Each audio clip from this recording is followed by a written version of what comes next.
Labour cost. अब labour का मतलब यहाँ पे कौन कौन है, जो भी यहाँ पे काम कर रहे हैं, ठीक है, हाँ, टोटल स्टाफ।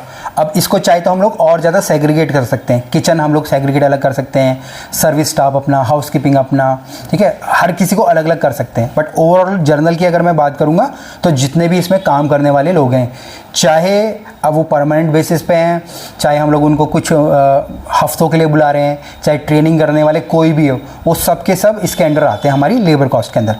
अब लेबर कॉस्ट कैसे हम लोग निकालेंगे? अब हम लोग, जैसे मैंने आपको पहले बोला कि जितने भी लोग हैं उन सब की सैलरी जमा, मतलब कि हम लोग ऐड कर लेंगे, ठीक है, ठीक है। जैसे मान लीजिए किचन में 10 लोग हैं, सर्विस में 5 लोग हैं, सबके सब आ गए, है ना। अब उन सब की सैलरी हम लोग टोटल करेंगे और उसको डिवाइड किससे करेंगे, कितनी हमारी सेल्स हो रही है ना। तो फिर हमारे पास एक परसेंटेज निकल के आएगा, उसको 100 से जिसको भी 100 से गुणा करते हो ना आप, तो उसकी एक परसेंटेज निकल जाएगी, है ना। तो फिर एक हमारे को एक परसेंटेज निकल के आएगा।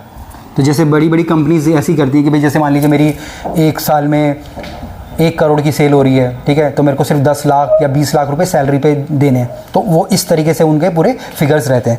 यहाँ पे मैंने देखो एग्जाम्पल के लिए दे रखा है मैंने, इफ़ लेबर कॉस्ट इज़ 4000, ठीक है, अगर एक लेबर कॉस्ट मेरी 4000 रुपये है, ठीक है, और मेरी जो टोटल सेल है वो मेरी 20,000 है, तो 4000 को 20,000 से भागा कर दिया और 100 से गुणा कर दिया, तो मेरी आएगी कितनी, 20%। तो लेबर कॉस्ट मेरी होगी कितनी, 20%। अब ये भी कभी कम होगी कभी ज़्यादा होगी, ठीक है। किसी महीने में मान लीजिए एक स्टाफ कम है, ठीक है, कोई छोड़ के चला गया, तो उस महीने में उसकी तनख्वाह तो हट जाएगी वो, है ना। तो और